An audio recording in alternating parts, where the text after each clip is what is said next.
अस्सलाम वालेकुम। Jain mobile lab में खुश आमदीद।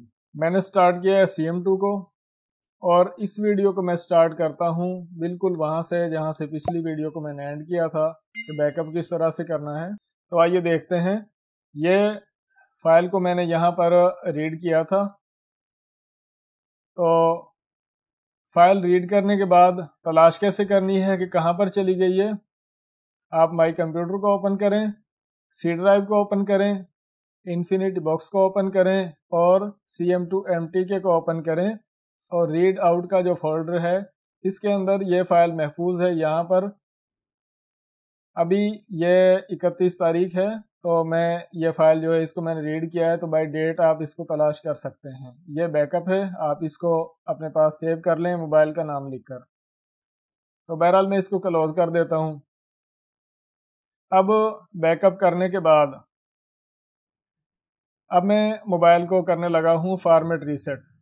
फॉर्मेट रीसेट करने से क्या होगा कि मोबाइल में जो यूज़र डेटा है, जो मोबाइल में सिक्योरिटी कोड है, SMS हैं, कॉल्स हैं, पिक्चर्स हैं, मोबाइल के सेव फीड नंबर हैं, जो भी आपकी यूज़र सेटिंग है वो सब की सब बाय डिफ़ॉल्ट रीसेट इस तरह हो जाएगी जिस तरह मोबाइल में सॉफ्टवेयर करने के बाद सब कुछ ओरिजिनल होता है। सेटिंग जो है आप उसको मॉडिफाई बाद में करते हैं अपनी मर्जी से।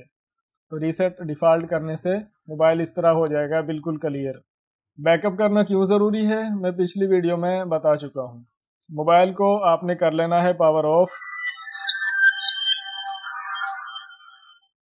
क्योंकि कंप्यूटर से कनेक्ट करने के लिए, सॉफ्टवेयर करने के लिए, अनलॉक करने के लिए मोबाइल को बंद हालत में कंप्यूटर से कनेक्ट किया जाता है और इसके लिए MTK का ये फ़ोन है 6261, इसमें चिप लगी हुई है। इसको बूट की के तौर पर दबाने के लिए कोई बटन नहीं है, यानी कि इसकी बूट की प्रेस नहीं करनी है बिल्कुल भी। ये डायरेक्ट ही कनेक्ट होगा, बस बैटरी चार्ज होना चाहिए और मोबाइल जो है वो पावर ऑफ होना चाहिए। तो मैं फॉर्मेट रीसेट सेटिंग्स पर क्लिक करता हूँ। जब यहाँ पर वेट फॉर फोन आए तो आप बंद मोबाइल को माइक्रो USB केबल से कनेक्ट कर दें और देखें मोबाइल जो है वो फ़ौरन ही कनेक्ट हो जाता है और चंद सेकंड बाद मोबाइल जो है वो फॉर्मेट रीसेट, फॉर्मेट डन आप यहाँ पर देख रहे हैं हो चुका है। क्योंकि ये 4 MB की या 8 MB की फ़ाइल होती है, ये यहाँ पर 4 MB की फ़ाइल है। तो कुछ ज़्यादा टाइम नहीं लगता, मोबाइल फॉर्मेट होने के बाद ऑन हुआ और चार्जिंग स्टार्ट हो गई है। तो आप फ़ोन देख सकते हैं। आइए इससे आगे देखते हैं नेक्स्ट वीडियो में। अपना ख्याल रखिएगा। अल्लाह हाफिज़।